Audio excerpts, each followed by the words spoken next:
calendários de atividades com figuras, porque eu acredito que muitas das crianças de vocês, ou dos adultos, adolescentes, eles têm mais facilidade em processar imagens do que o verbal, né?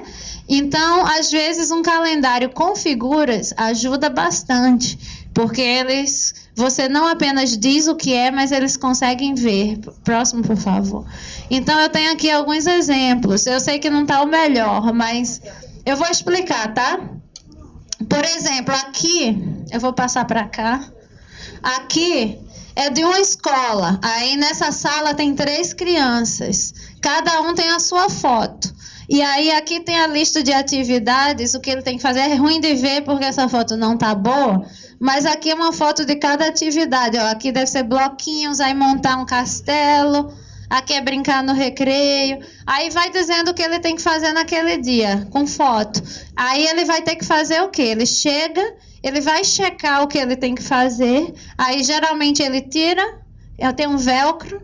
Aí ele tira, ele vai fazer. Quando ele termina, ele tem que botar isso aqui de volta. E aí, se ele fez direitinho, ele ainda ganha um reforço extra. Ele ganha a carinha sorrindo, né? Aí ele vai checar qual é o próximo. Aí ele pega, vai lá, faz. Quando ele volta, ele põe e ganha carinha.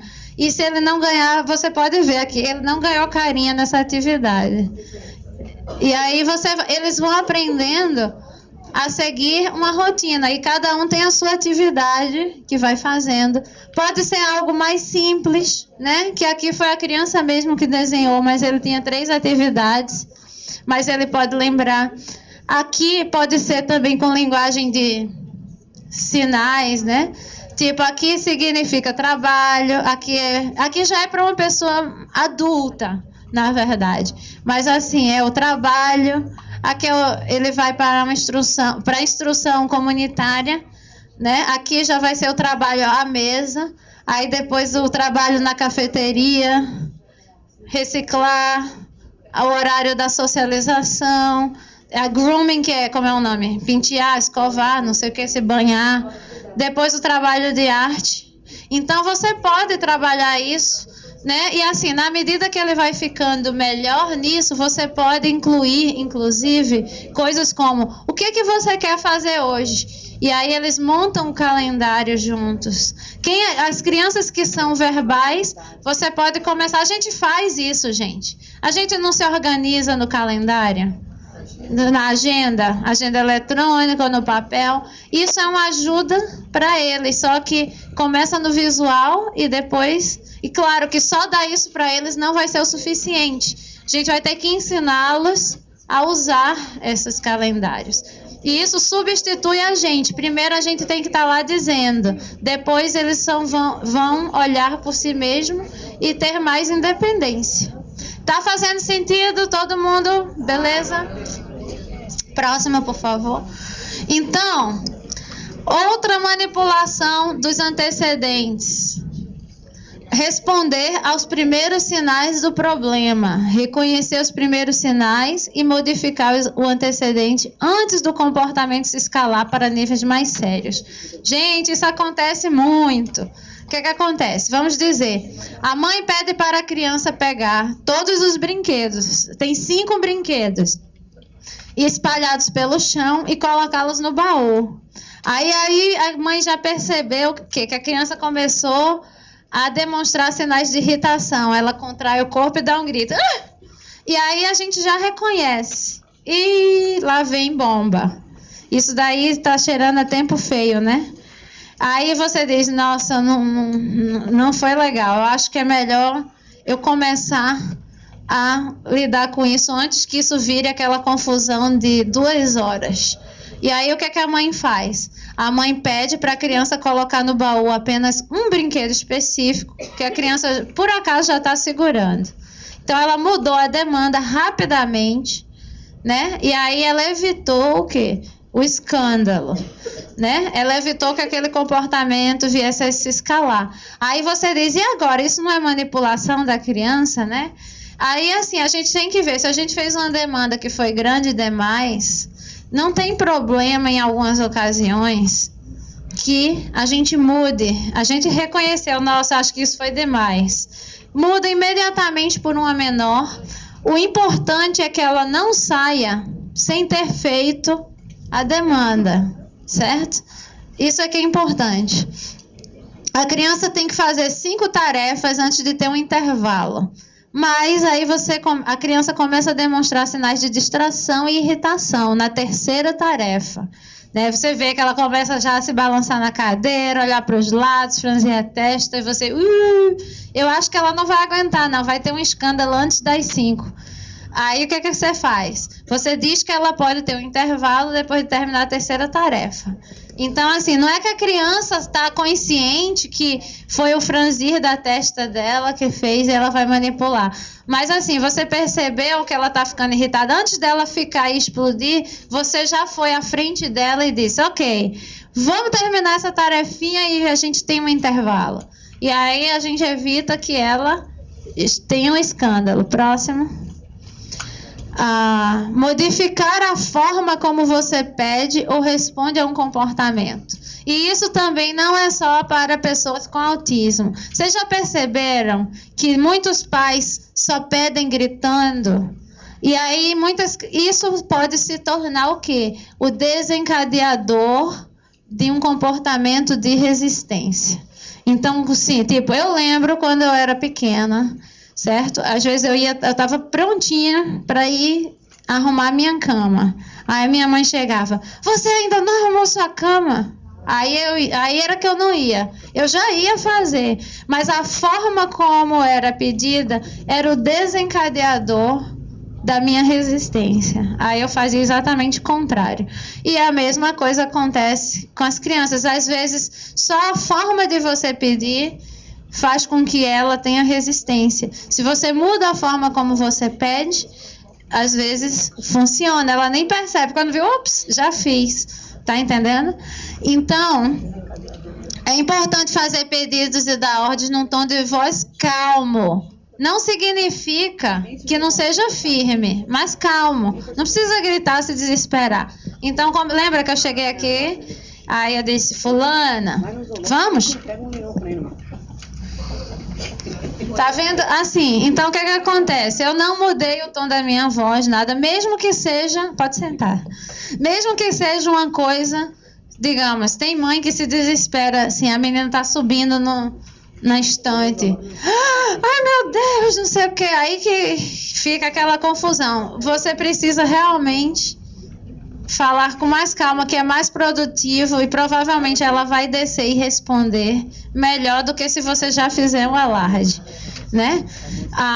Outra coisa, oferecer à criança a oportunidade de fazer escolhas. Como eu falei, que a pessoa pode planejar o calendário de atividades, ou então você vai dizer, vocês vão ver no vídeo que a mãe tem vários reforços. E aí, no fim, ela diz, você quer o quê? Salgadinho ou chocolate? Aí a menina diz, às vezes, salgadinho. Às vezes, ela diz, chocolate. E aí, uma vez, tinha um computadorzinho de criança do Homem-Aranha, né? Aí a mãe chega, você quer salgadinho ou chocolate? Aí ela faz, Homem-Aranha. Então, assim, ela começou a perceber que ela tem escolhas. E isso ajuda. Porque ninguém melhor do que a própria criança para saber o que é reforçador para ela, né? Então, e oferecer à criança o comando para a criança fazer alguma coisa alternativa, ao invés de dizer não quando a criança está fazendo algo inapropriado.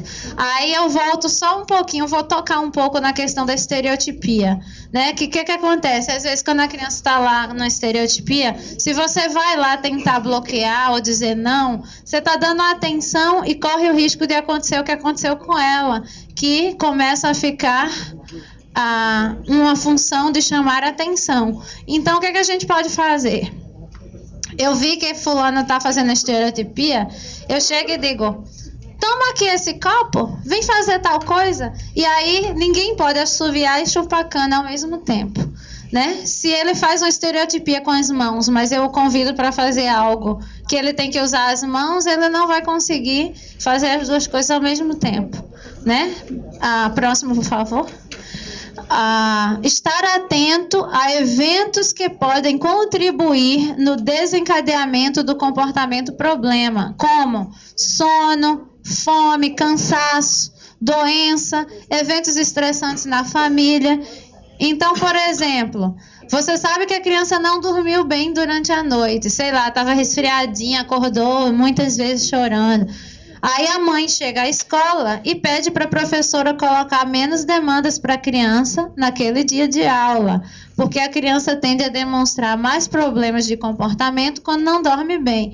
Então, gente, é aquela história. O nosso objetivo é o quê? Maximizar as chances da criança ter sucesso, fazer as coisas com sucesso.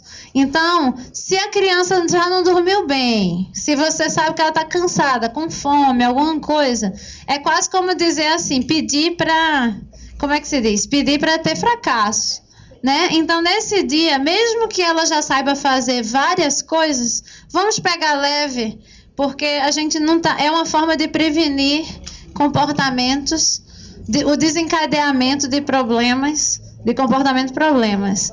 Próxima, por favor.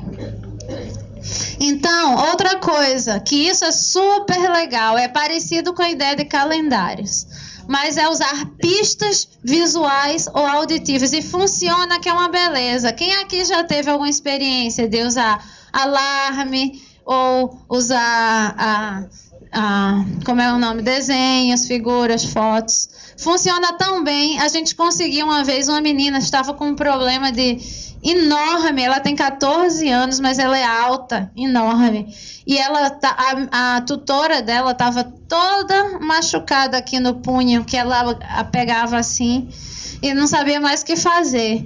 E a gente conseguiu, só com um alarme, conseguiu eliminar isso. Por quê? Porque quando era hora de mudar, apertava o alarme, ela já sabia que ia mudar, então, porque ela estava apertando o braço, quando mudava de uma tarefa para outra, e ela não conseguia lidar com isso, ela ficava estressada, só que aí o alarme avisava, e aí ela já sabia que ia mudar, então ela já não precisava, não ficava tão frustrada e parou de machucar a tutora, né? Então, assim, é uma coisa simples, mas que previne. Então, por exemplo, figuras, listas escritas, se for uma criança ou uma pessoa que consiga ler, alarmes que podem servir como pistas ou lembretes para a criança de que ela deve fazer algo, exibir um comportamento.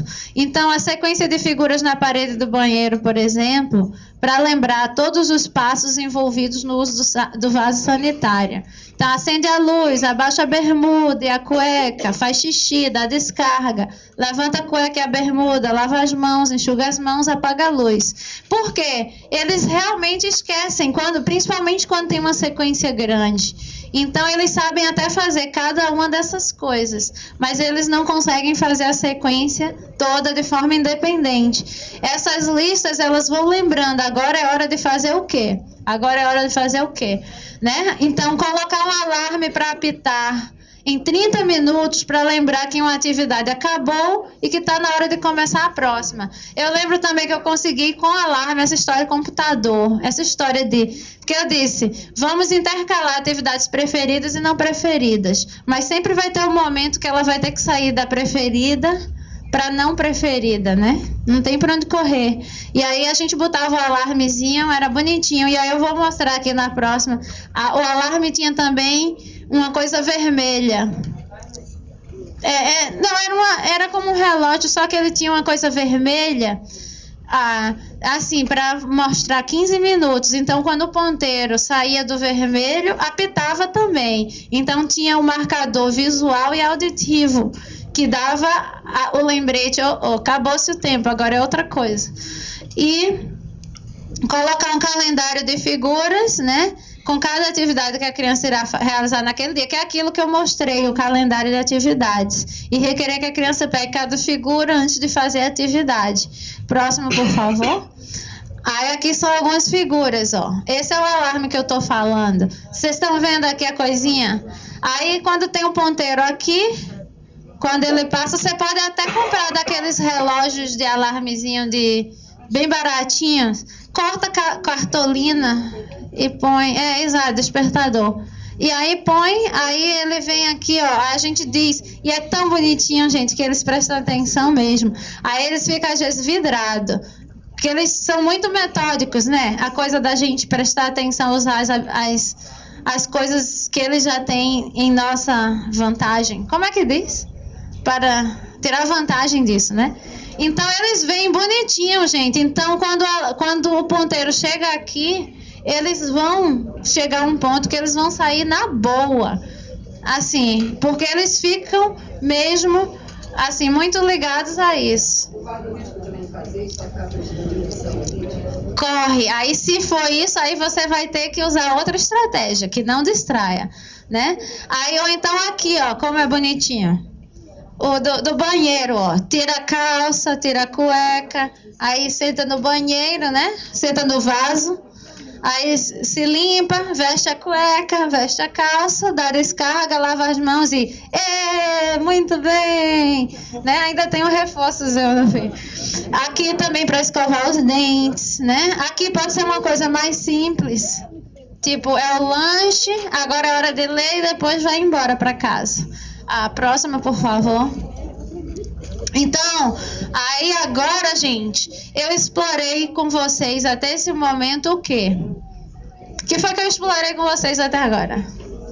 Os antecedentes, estratégias que... Agora vamos tentar fazer sentido de tudo que a gente está falando, né? A gente falou que a gente identifica um comportamento, a gente identifica o que está desencadeando... E a gente identifica que consequências estão reforçando ou mantendo aquele comportamento. Aí o que a gente pode fazer?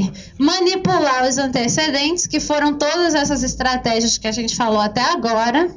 E a outra coisa que a gente vai poder fazer, que é o mais eficiente, né, seria manipular as consequências. Aí agora eu vou falar de vários aspectos que a gente pode usar para manipular as consequências. E só lembrando a vocês, como vocês podem ter percebido, todas essas estratégias de prevenção, elas não necessariamente resolvem o problema.